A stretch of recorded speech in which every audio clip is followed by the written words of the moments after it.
नाही. उलट आम्हालाच कायदेशीर कारवाईची धमकी जर अडानी समूह देत असेल तर हिंडेनबर्ग रिसर्च त्यांचं आव्हान स्वीकारत आहे. फसवणूक ही फसवणूकच असते. अडानी समूह सिरियस असेल तर त्यांनी अमेरिकेतही आमच्या विरुद्ध खटला दाखल करावा जिथे आम्ही काम करतो.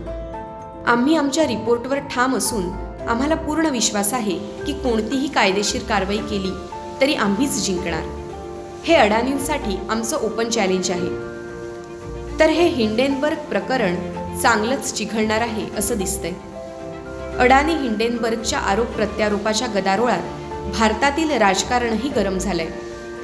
कारण अडानी उद्योग समूहाचा भारतीय राजकारणावर आणि अर्थव्यवस्थेवर थेट प्रभाव आहे. पुढील भागात आपण पाहूया अडानींची संपत्ती, अडानी उद्योग समूहाच्या कंपन्या आणि जागतिक बाजारपेठेतील त्यांचं स्थान. धन्यवाद.